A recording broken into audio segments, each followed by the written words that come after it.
So when you get there, it's all one big room. The dogs are all in crates, dog crates, for their size. So I was giving IV fluids. I'm not a vet. I'm not a vet tech. No vet tech showed me how to do it. When the puppies would get parvo, there's no quarantine. There's no extra room. There's no place to put them. So they're there with every other dog, basically. Since I was there 6 months, there was maybe at least 10 to 15 dogs, and most of them didn't go to the vet. So they died with us. Hello, and welcome to Puppy Scammers. This is episode 9, The Questionable, Part 2. If you haven't listened to Part 1, I suggest you go back and listen to that episode and get caught up on this story. In Part 1, we spoke to a young couple whose dog died from the parvovirus after adopting their puppy from the SPCA of Western Quebec. After doing extensive research, it became clear that the SPCA of Western Quebec has been involved in multiple lawsuits, lost its charity status in the past, and failed to pay its licensing fees in September of 2020, resulting in a $5,000 fine. In this episode, you will hear from a former employee about how the SPCA of Western Quebec was operating during her time at the shelter, along with another story of a young woman who adopted an aggressive dog unknowingly, and though had returned the dog to the SPCA, the shelter simply refused to acknowledge their mistakes or refund her adoption fees. I must warn you that what you are about to hear may be disturbing to some. Listener discretion is advised. The views, opinions, and stories told by guests are their own and may not reflect those of the Puppy Scammers team. Let's do this. The day I started, it's great. You're learning.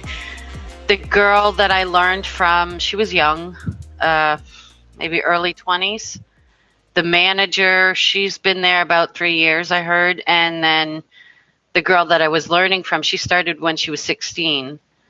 And she was there for about 6 years. So, when you get there, it's all one big room. The dogs are all in crates, dog crates, for their size. There's a spot kind of not closed off, but like a little 3-stair upstairs thing, and that's where the puppies were and the cats. They don't have many cats. They don't take cats really. The lady this ex-employee is referring to is Carol Wright. Carol has been running the SPCA of Western Quebec for many years, though she always introduces herself as a volunteer, and based on a conversation I've recently had with one of her current employees, Carol expects them to tell the public she is also a volunteer. They'll just take them here and there. What she makes money off of is the dogs. The dogs she gets from somewhere in the States or up north. And they would come on Sundays, and we'd check them out quickly, put them in their crates, give them baths. The next day she'd be posting them online. There's no testing to say, oh, that one's good with a kid, that one's not good with a kid.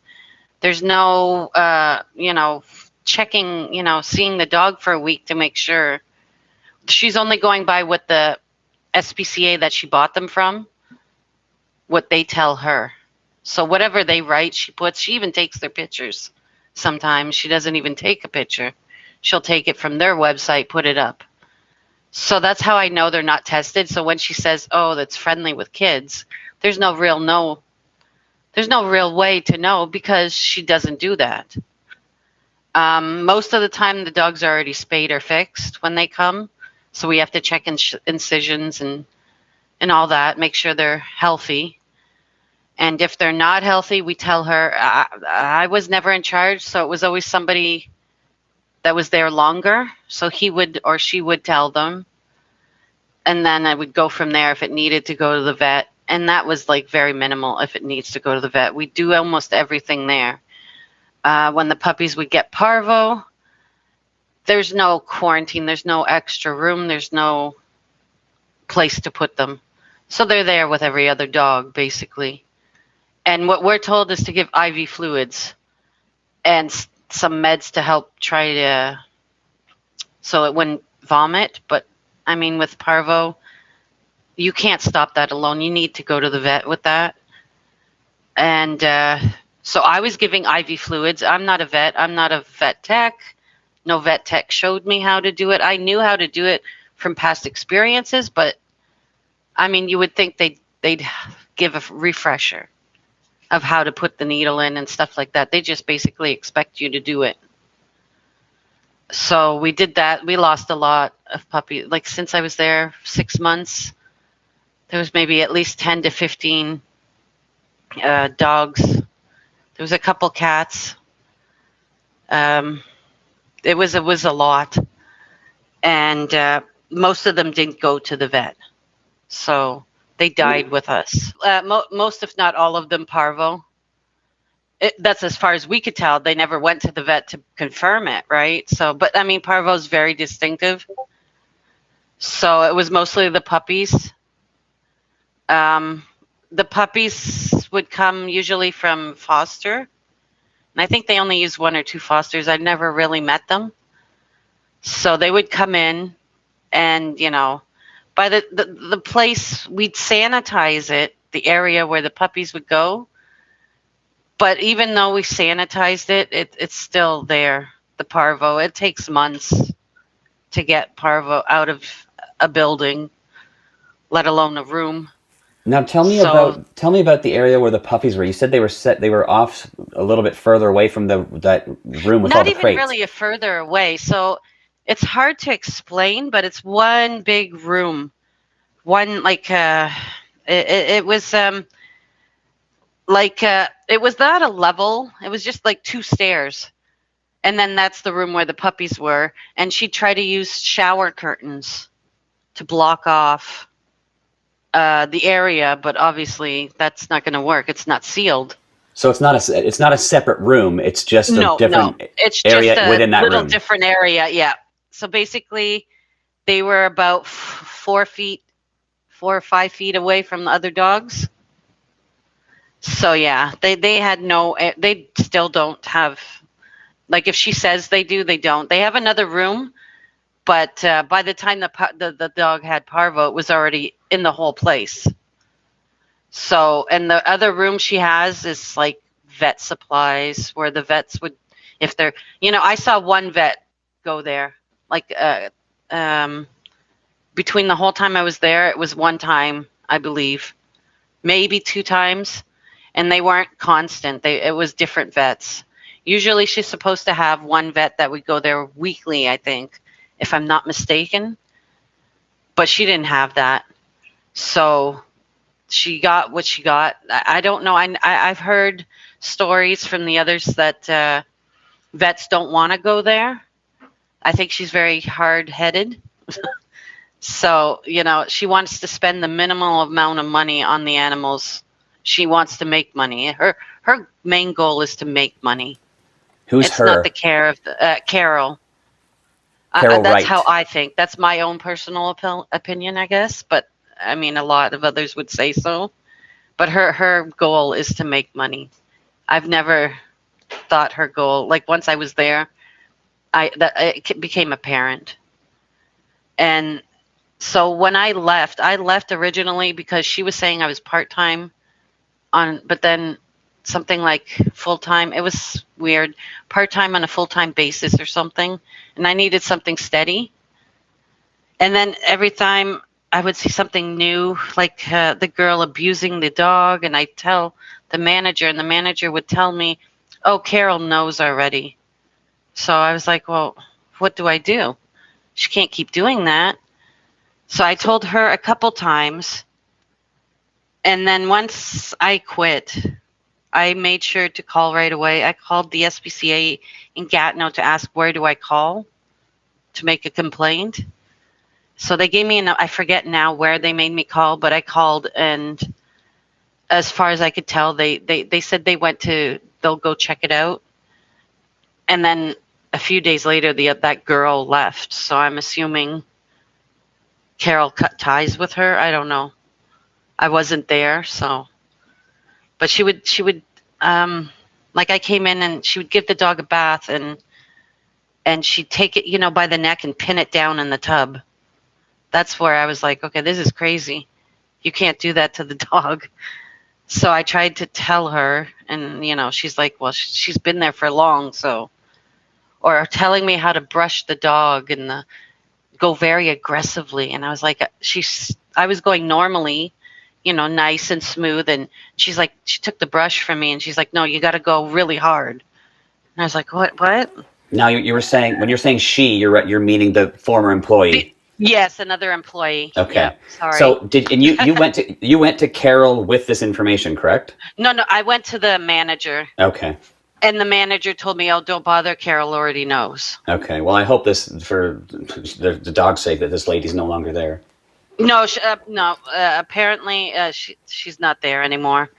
Okay. From what I can tell, I don't go there. Carol, once I quit, she doesn't let me like the page or anything, so I'm not allowed to comment on the page or, Fair enough. So. Yeah. So let's go back to when you're being told that you're supposed to administer medication and stuff to these animals. Obviously, there's volunteers and there's other people working there that is everyone being told that they need to be doing this, and even though they're not qualified? No, I believe it was just us. There wasn't many volunteers. We'd have some kids come in, clean. We'd just get them to clean stuff. So it was just mainly the workers, the four of us. Like I said, there's 4 of us, and she hires the minimal amount of people. When I was there, it was 4 of us. She'd rotate us by 3, so it's usually 3 workers. Right. So now you mentioned that you would give them fluids and stuff, and you assumed that it was parvo or that they were sick from. Yeah. Did you ever find out? Was there ever any tests done? Like what? No, obviously. So you would just administer the medication. The dogs would eventually just die because they're sick, and then what happens? We basically put them in the freezer, and some company comes and I was there when the company comes, but apparently a company comes and picks them up once the freezer's full. And okay, go ahead. Oh, go ahead. No, I was just going to say, so once you guys would realize, you would obviously be very aware that the dogs are ill. Yes. Why would they not tell her? Mainly not me. It would be the others that would tell her, because they had seniority and all this. Mm-hmm. So they would tell her, and Who's her? I'd come back in. Carol, sorry. Yeah, that's okay. They would tell Carol, and then by the time we tell her, the dog's already too sick. It's gone. They didn't even get humanely put to sleep. They die in our arms sometimes. They die in their cage or at our home. I never brought some home. It was usually the manager that would bring them home.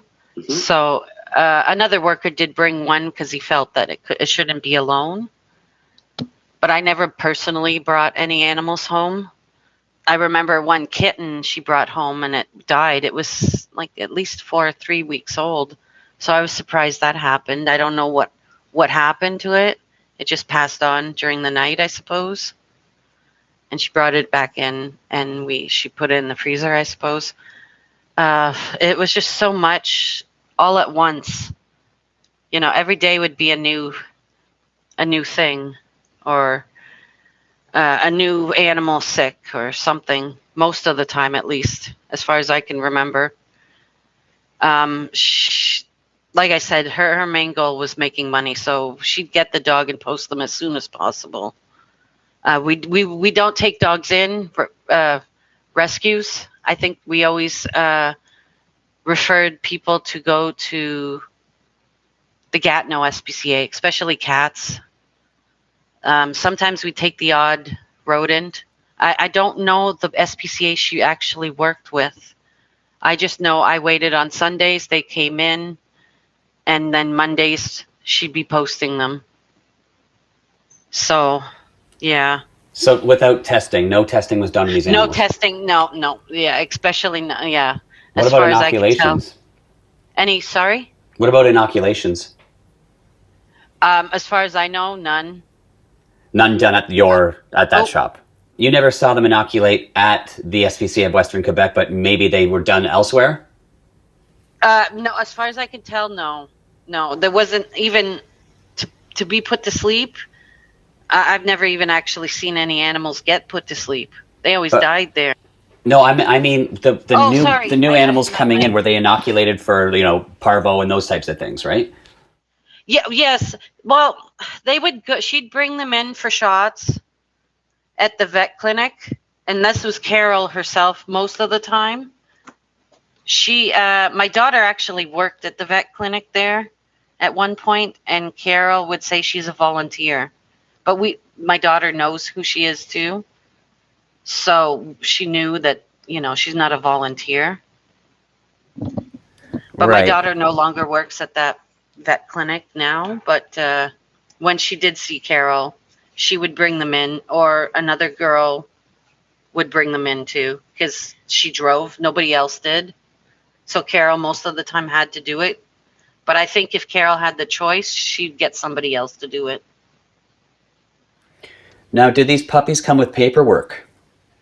They came from, yeah. Well, the puppies, if they were born here with her, she'd have her own paperwork, I suppose. But if they were born, like if we got them from the other SPCA, they came with paperwork from them. So it would say, their shots, if they were fixed, and stuff like that. And if they did any testing, I suppose we went off that. So I'm Right. guessing the only time she'd say they're friendly and whatnot is from that. So Now I that know too, when we take dogs back from some people, sometimes I think there was one or two that came back. She'd try her best not to give the money back. She would say, she doesn't refund. And if the dog came back for aggression, she would keep it for a few days and then she'd post it back. There was no extra testing. We didn't do it as far as I'm concerned. So I didn't do any testing. I never put a dog together with a cat, or I never saw kids come in to test, to see if it's friendly with a child. that's So, I actually talked to a girl who had this exact issue recently, and she's going to be on this podcast as well. That had a dog from the SPCA of Western Quebec. They were told it was a great dog. She brought it home. It bit one of her friends. Would it be really rough and attack the cat? She brought it back, and that's exactly what happened. They yeah, refused. They refused to give her a refund. They took the dog back, but that's it. And then the dog was later adopted out, and she has no idea where that dog is, and has never seen a dime from them. exactly. Yeah, that's what I saw with one, I believe one or two dogs. They came back, and then a few days later they'd be sold again.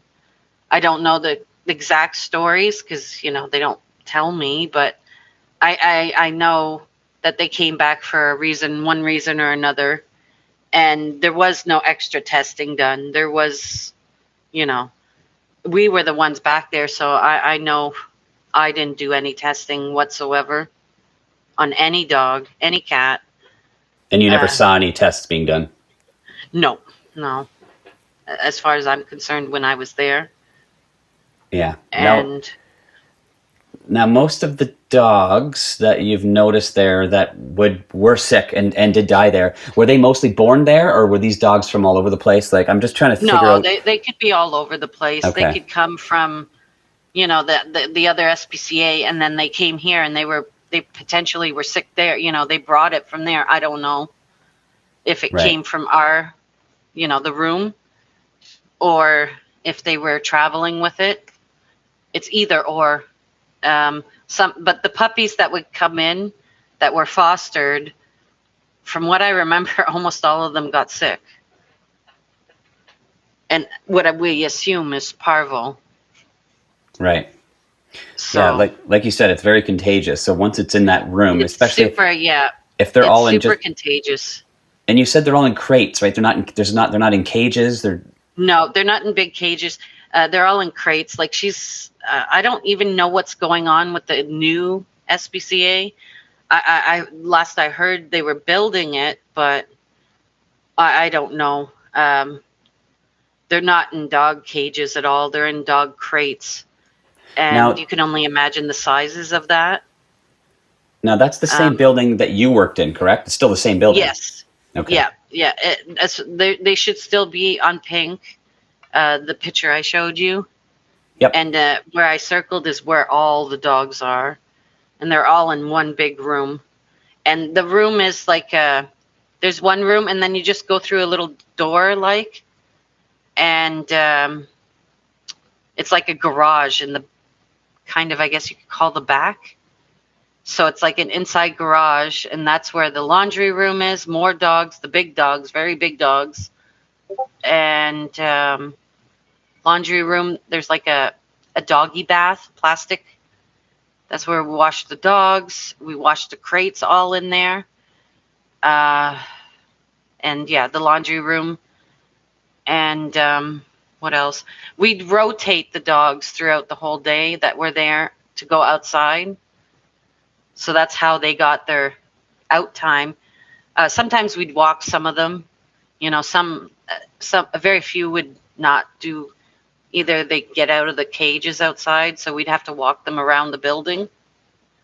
We did have volunteers come walk them, so it wasn't.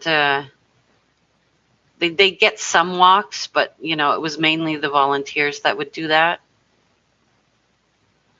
Um, yeah, they're outside in you know, one of those car tents.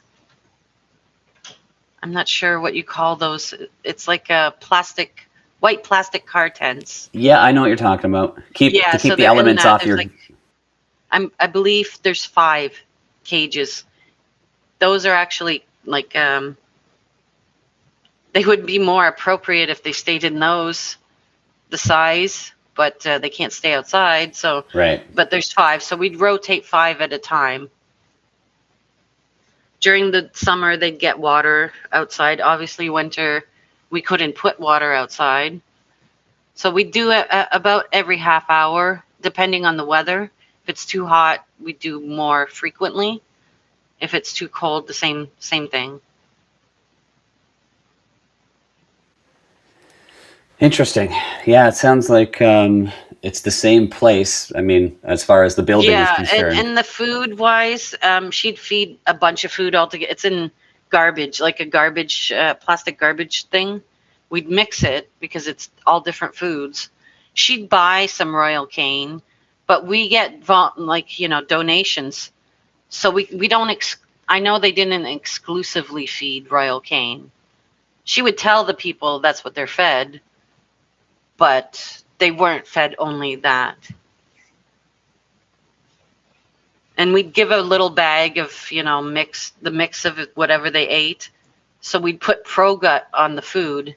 It's to help their digestive, so they wouldn't get sick because they're eating different food. It's supposed to Now, help. now when you're That's saying what I was different food, told. you're saying a mixture of all kinds of different foods, not just Yeah, one whatever type of dog food. we'd get open bags of donations. She'd use it. So technically, you don't know what's in those open bags once they're open. We'd check it, but I mean, you know, they're opened.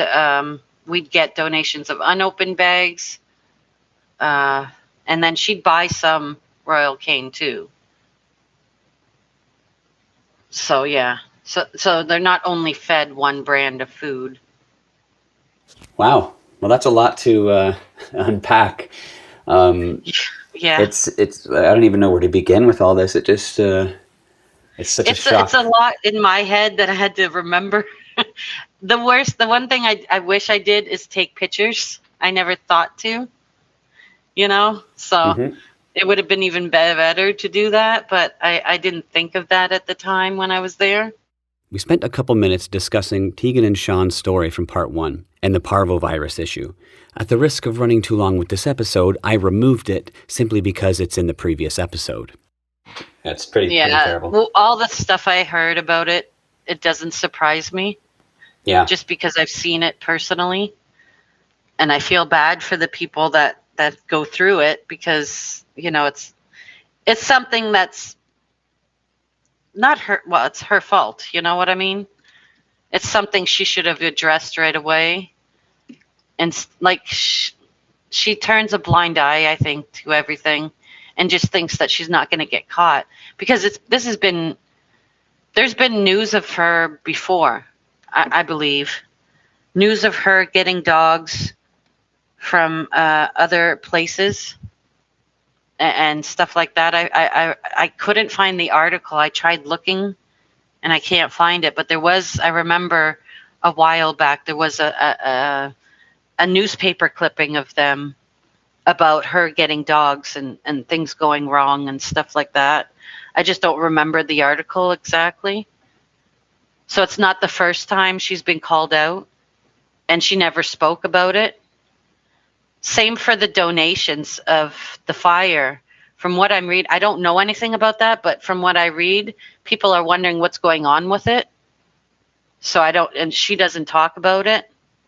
So she's not addressing people that helped her out either, I guess. So they don't know what's going on really, truly either about that. I don't know if she's building or not. It looks like she is, because I looked on the map and it looks like they're rebuilding. But I don't know how long that's going to take. I heard she was at other temporary place before Pink Street too. And then she went to Pink. And on top of that, I forgot to say, there's cameras apparently throughout the whole building. I don't know if they work. It's the owner that owns the building. That's their cameras. I've seen the owner once in the building, and that's about it too. So there should be video of that girl hurting animals, but I don't know if those owners did anything about, you know what I mean? If they did anything, they obviously didn't, because there's nothing. I truly think she left because of what I did, because I did all that, and then a few days later she was gone.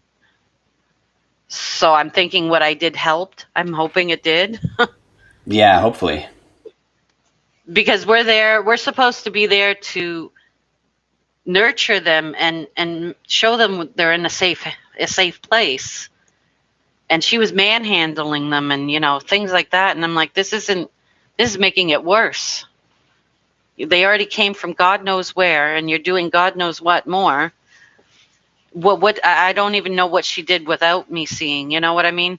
She's been there for 6 years, so it's 6 years of that stuff that I don't know what else happened. So I'm glad for myself that I reported it. I feel a little better. And I feel better that she's gone too. So yeah, that's good. I mean, it's just who's there now. Like, I see there's new pictures up on the website of new people. So those pictures are recent. So I know that. I don't know who those people are, the new workers that are shown on the website. So I know they updated that. I think there was also a news article of the SPCA wanted her to take down the part SPCA.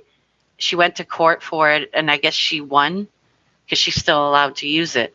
I don't know why she's allowed to use that for her rescue, but she's not affiliated with the SPCAs at all, I think. Yeah. And I know she's not affiliated with the Gatineau one for sure. They actually don't. I don't think they like her. So yeah, I don't like. They probably heard stories too.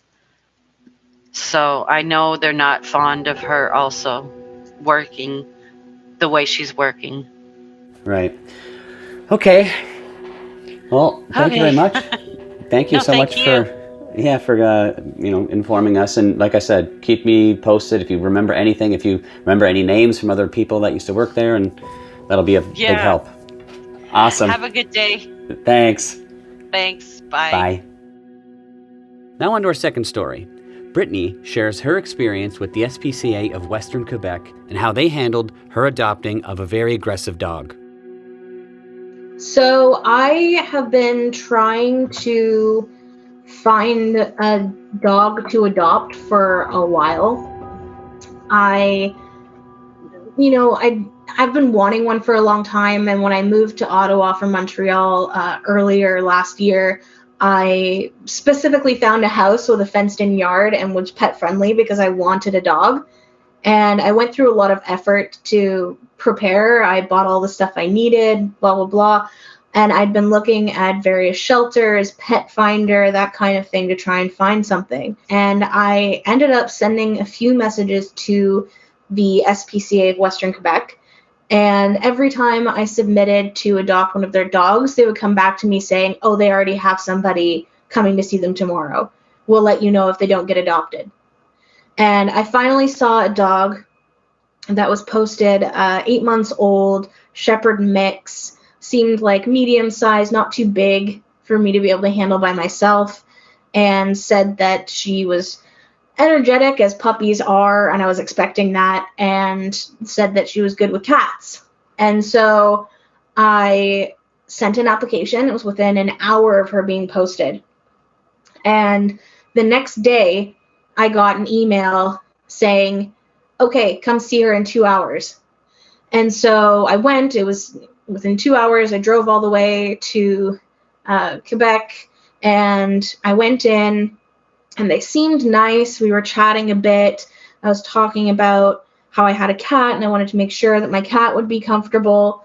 And I, went over my application with them. They brought out the dog, and I got to meet her. She was very, very energetic, very excited to see new people. What I noticed was, as soon as she came out, she saw this. They have this little, I don't know if it's like a stand or a bank or something. It looks like a dog. And she came out and immediately started barking at this thing that looks like a dog, but isn't. And just started freaking out about it. I was like, okay, well, she probably hasn't spent a whole lot of time outside of her kennel, so, it's not too uncommon, I guess. It was just unexpected. Anyways, they gave me the leash. They had told me when I was leaving that I would have to give them my ID, like a driver's license, to be able to take her out of the building. And they never asked for that, which I thought was strange. And then I took her out for a little walk, like in their parking lot. They didn't have a space really outside other than the parking lot. And I walked with her for maybe, 10, 15 minutes. She was very jumpy, and she barked at people across the street who were at the gas station next to the shelter. And she seemed kind of like a happy-go-lucky puppy, but like in hindsight, she had some red flags for aggressiveness. And, I liked her. She was cute. And I brought her back in, and they said, okay, so do you want her? I was like, what? Like, yeah, we can sign the paperwork now. You can take her home today. I'm like, what? I didn't even know I was going to be able to see this dog until 2 hours ago. This seems a little sudden. But, I mean, I knew because things were going so quickly that if I didn't take her then, they would adopt her to someone else by the time I had a decision if I wanted her or not. So I read through the contract. They took her back into the back of the shelter, which I wasn't allowed to go into. I only got to see the front section, so I didn't get to see any of the kennels or any of the other dogs. And I read through the contract, and I remember reading that they had this statement where you had to get the dog checked at a vet within 7 days, and you could bring the dog back after that vet check if they had medical problems. It does say in the contract that if they can't guarantee behavior. So if there's any kind of behavior problem, you basically forfeited your adoption fee. And they didn't tell me anything when I was leaving or heading out there what the adoption fee would be until I'd met the dog and sat down with the contract and like, oh yeah, by the way, the adoption fee is going to be $720. I'm like, that's a lot. That's way more than any other shelter I've seen, which usually top out around $600. And that's for like the puppies. So I was a little taken aback by that, but excited to have a dog. And so I was like, okay, well, it's a little over budget, but I think I can manage. And I asked them, it's very important to me that this dog get along with my cat. If there's a problem with that cat, can I bring her back? And in hindsight, I'm realizing I probably should have asked, can I get a refund if I have to bring her back because of this? But they said, oh, yeah, you can bring her back. That's fine. Just bring her back here and, we'll take her. And, of course, no, money is never discussed with them. Never. And so they bring the dog back, and I asked, is she good with cats once again? And they said, oh, we took her in to meet our one shelter cat, and she was fine. I'm like, okay, that seems a bit iffy, but okay, if she was fine with the cat, I guess I trust you. Like, I thought they were an proper SPCA, so they were trustworthy and they knew what they were doing with their dogs. They didn't do any other check other than the form that I submitted. They didn't check any of my references. They didn't do a home check or even a virtual home visit, nothing that all of the other shelters were doing. Anyway, so I brought her home, and she was a lot. They told me she was crate trained. She was not crate trained at all. She hated the crate. She cried. She tore things up. She had a wound on her nose from rubbing against the bars so hard. So much she hated the crate. And so it took a very, very, very long time to get her to settle. And when I brought her home, because I hadn't been expecting it, my cat was loose in the house. And as soon as she came in, of course, my cat likes to greet me at the door. And she immediately lunged at him, was barking, trying to chase him. The only reason he was safe was because I had her on a leash. And of course, he ran because he's smart. And, that was not a great first impression. And I finally had her in the crate at night, and as soon as the cat walked into the room, she went crazy. She was barking. She was lunging at the bar. She was fighting to get out and get at him. She was growling at him. And I eventually managed to get her to settle down by having the cat lay down on the other side of me on the bed where she couldn't see him.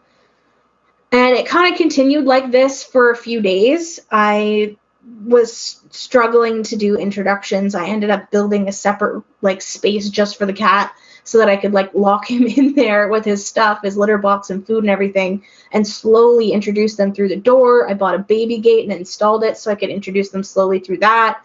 And I was doing all the right things. I did a lot of research. And as soon as I noticed this issue, I contacted the SPCA, and they said basically nothing. I was like, I'm struggling. I don't know what to do. She's lunging at my cat. What do I do? And they kept saying, oh, you were given a pamphlet when you adopted her. Just read that. There's something about introducing dogs to your cat. I was like, well, I read through the pamphlet multiple times. There is no such section about that. There's a brief paragraph about how to introduce to your family members and a sentence or two about how to introduce to another dog, but absolutely nothing about introducing to a cat. So I told them that. I was like, I don't see anything for that. Do you have any recommendations? What should I do? And they basically came back to me saying, doesn't seem like it's a good fit. Maybe you should bring her back. I'm like, I've had her for 48 hours, less than. And they're telling me to just bring her back and not try. Which was just, it seemed insane that they didn't want me to try and work through her and keep her. So I tried to sign her up for obedience classes, which was insane because everything's booked up till March from what I could find. And I tried different methods of training and introductions. And when I had her out on the leash, I found that she was also very protective. If any person or dog came by, she would jump into my arms, put her paws up on my arms and bark and growl at them until they went away. She'd put herself in front. It's this is very aggressive protection that she's trying to do right now, which I guess isn't super uncommon for shepherds, but it was still not something that I could really handle as my first dog by myself because I live alone. So, I kind of continued with this. I tried to get her a vet appointment, and because the vets are very booked up because they have to do everything slower these days, I wasn't able to get one within the 7 days. And I immediately sent an email to the shelter saying, hey, I can't get one within 7 days. This is the earliest they can get me in. And is that fine? I know this is later than what was mentioned in the contract. And they said, oh yeah, that's fine. Just remember she has to get her stitches taken out from being spayed at that time. So she had also been spayed very, very recently from when I had gotten her. And I kind of I did my best to socialize her. I took her to a dog park, and she was mostly okay with that. She was decent with her recall and properly house trained, which was nice. But the problems arose when I visited a friend briefly, and she spent the entire time in there growling at him, aggressively barking. All of her fur was on end. She was not settling down despite anything I told her, despite him giving her treats, just absolutely no settling. And he tried to walk past her at one point, and she ran after him and bit his arm. Just full on bit him out of nowhere. And luckily he was wearing a relatively thick sweater, so she didn't do any real damage, but there was like a scratch and a bruise from under the sweater. That's how hard she bit him. And I mean, he tried to pull away, so I think that helped, but it was not great. And there was nothing I could do to control her. She was being just crazy. When he came near her when she was in her crate, she was just uncontrollably aggressive. She was just the same as when she first met the cat. She was barking, lunging, like racing around through her crate, and she would not listen to anything I said. At least when the cat came by, she would listen. I taught her focus, where she would look me in the eyes and pay attention to me instead of what's stimulating her. And she would do that with the cat, but she would absolutely not do that when my friend walked past her. Even past the room. She couldn't even see him, but she could hear him. And just absolutely not listening to me at all. I couldn't even get her to look away. Even when I tried to offer her food, like anything, nothing worked. I was like, I can't manage this by myself, especially because I can't get her into training right now. And I was this whole time back and forth with the SPCA, you know, I'm having these issues. She's being really aggressive. They tried to blame my cat. Maybe your cat isn't a dog person. Maybe he's antagonizing her and causing the problem because she was fine in the shelter. No, she was lunging at him when he wasn't doing anything. And it was dangerous for him. I couldn't leave her alone for a second. So I was talking with the shelter, and I was talking with my friends and my family, and it was a really, really hard decision to decide to take her back. I cried through the whole thing. I had formed like a pretty good bond with her with the week or so that I had her, and it was really tough to make that decision, but I wanted what was best for her. So I talked to the shelter and I said, you know, I don't think this is going to work out. Can we schedule a time for me to bring her back? And so they had given me an extension because of the vet. And so from what I gathered from our messages, they would give me an extension for the refund as well because I hadn't been able to check her medically. They came out when I brought her, and everybody kind of had this, they have completely lost their friendly, feeling toward me. Like they seemed like solemn, and they were barely looking at me or talking to me. They took her from me basically as soon as I came in and went to take her in the back, and I had to ask them to let me even say goodbye before they took her away.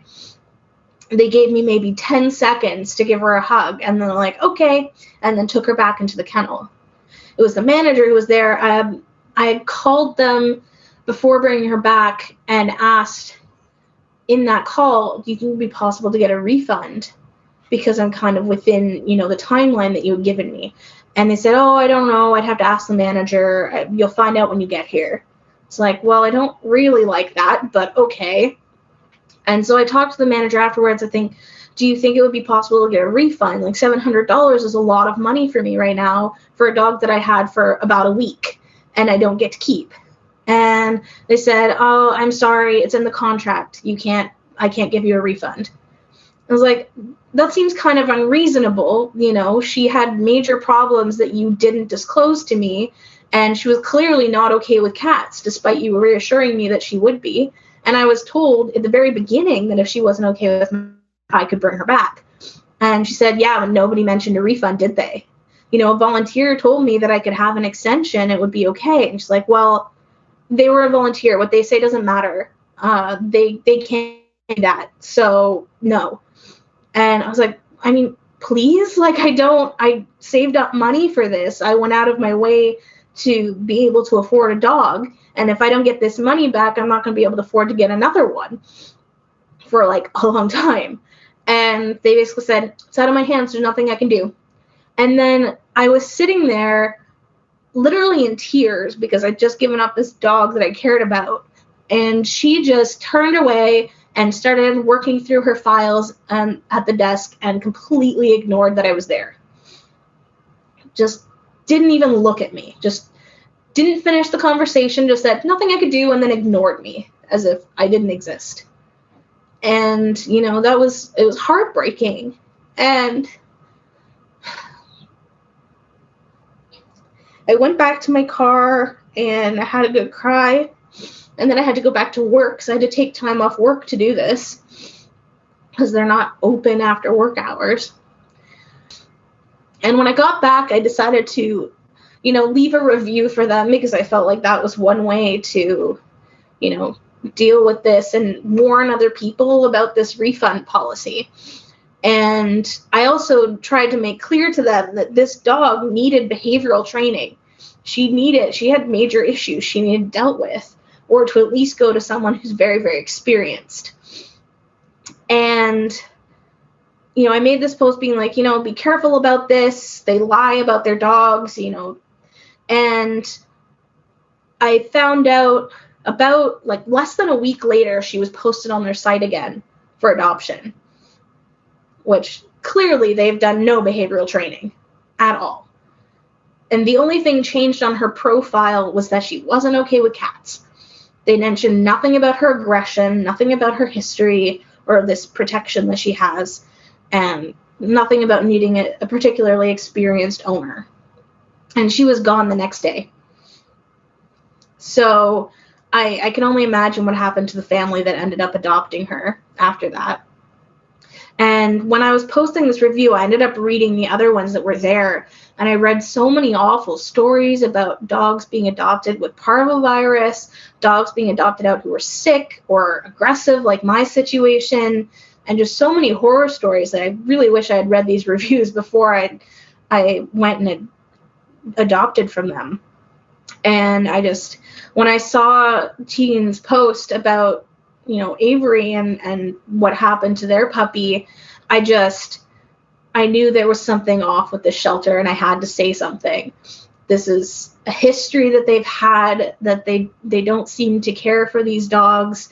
There's so many stories out there of people who have just had terrible, terrible experiences, and I felt like it was important to tell people about that so nobody else has to go through these awful situations. To say that, a dog is fine and has no issues and is good with cats, and then leave them to an unsuspecting family that, could end up getting hurt. Like, if I hadn't been careful, someone could have actually been seriously injured by this dog because I didn't know she had these problems and I wasn't prepared to deal with them. Yeah, that's it's quite the story. First of all, I'm sorry that happened to you. Obviously, and you don't realize how quickly you form a bond with animals too.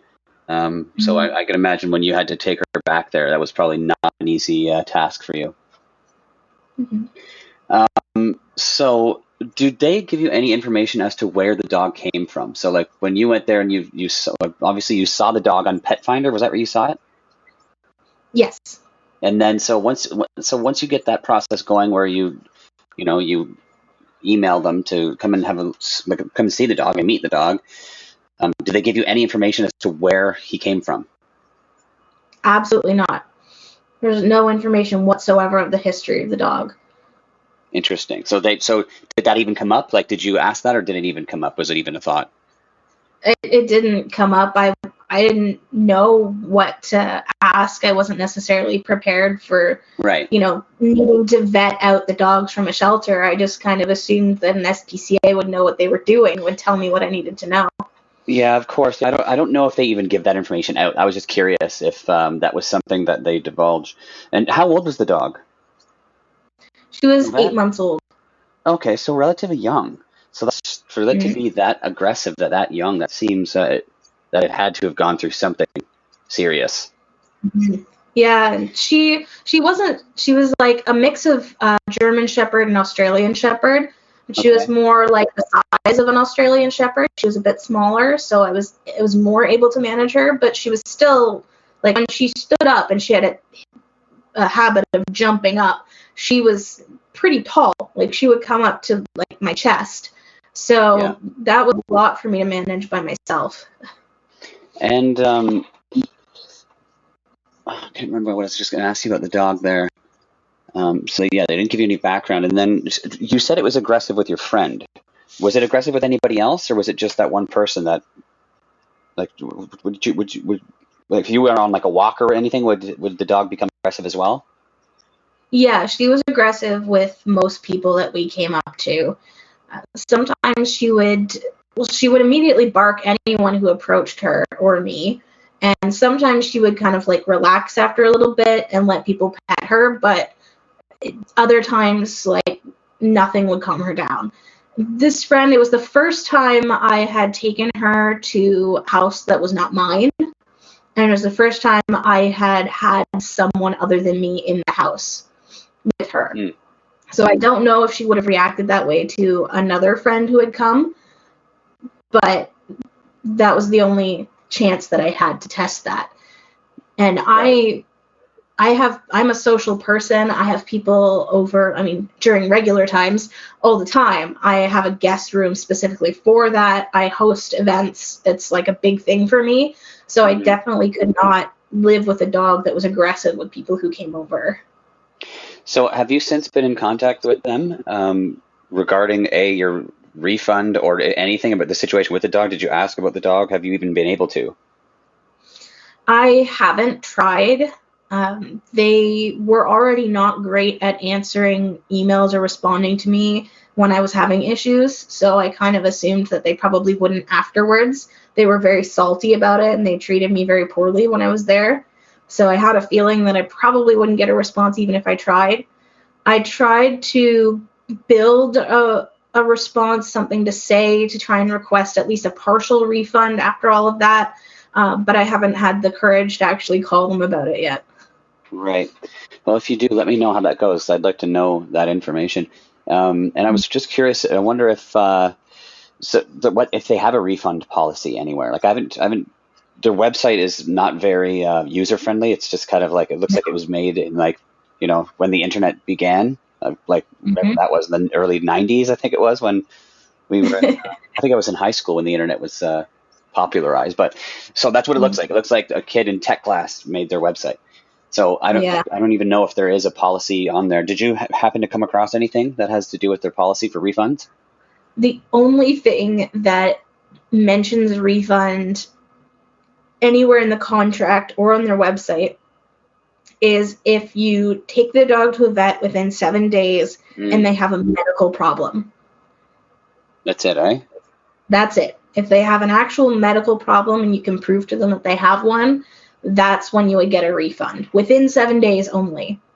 So I wonder if you would have if you went to small claims, even if it would be worth it to pursue that. You could talk to paralegal and see what they think. They probably advise you and say, like, for $700, yes, you could do it, but you have to jump through these hurdles or whatever.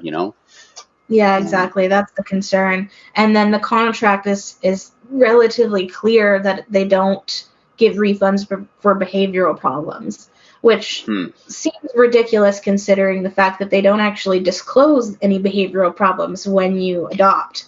That's the issue. That's what I was thinking. Like, I understand that if they refunded everyone that brought a dog back, then it would probably hurt them more. But if they don't disclose that information to you, I think they're liable. You know what I mean? That's on them. That's what I would think, but I'm worried that it wouldn't be worth it if I go through with this because of the contract and what I signed. And that's, something that I'm learning from. It is definitely a point in my favor in that case that they didn't tell me anything about the dog. Yeah. But it's still a lot to go through. Now, do you know who has the dog now? Probably not, eh? No, I don't. It's too bad. And who did you deal with at the shelter? Who's the person that when you were in there was telling you that you're not going to get a refund and started filing again after that? Do you know who that person is? I believe her name was Carol. Carol Wright. Probably. Is she the one? Yeah, I think that she runs it, doesn't she? I've seen her name pop up online quite a bit. From what I've seen, she was the one who was emailing me, and the Mm. emails were always like very uh, short and, you know, cold. And I could Yeah. tell that it was a different person that I was talking to in emails than I was talking to when I called. And I had volunteers in front of house who I talked to who were a lot nicer and a lot more informative. But anytime that I dealt with her, it was a struggle. Right. Um, yeah, I see like her name's popped up a lot on some of these reviews and in Reddit and a few other spots. I think she's been there quite a while, as far as I can tell. She's been there for several years.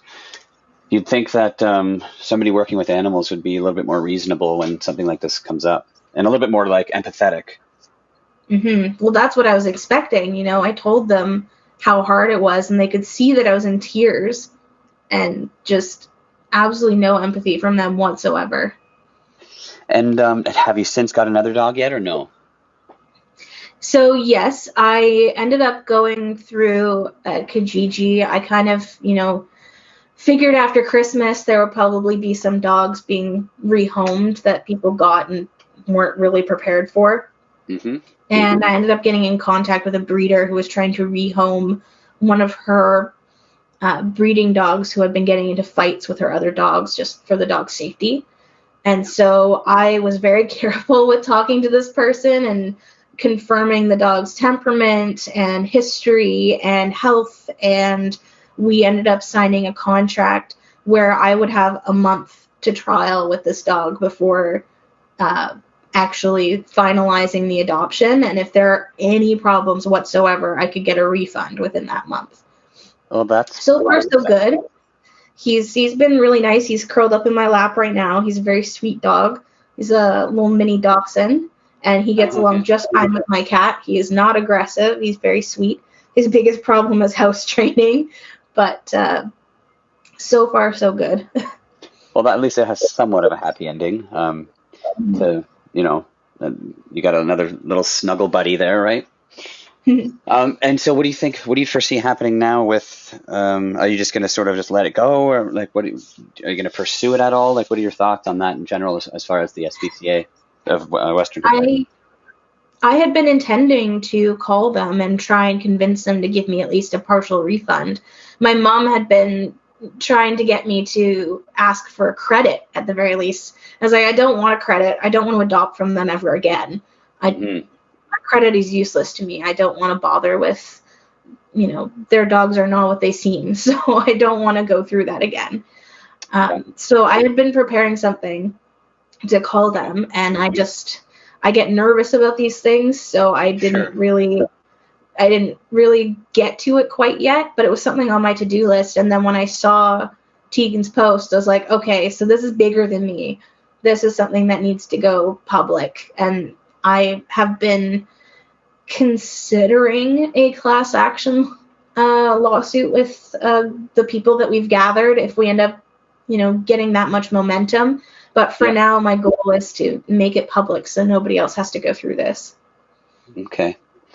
Well, thanks for sharing your story. And again, I'm sorry this happened to you. Like I said, I know it's so quick. You could form a bond so quickly with an animal. Like we had ours for not very long either before he passed away. And so, I'm actually, my circumstances are more similar to like Tegan's, but we got ours from just somebody off Kijiji. It wasn't even a shelter, right? So like the shelter should be held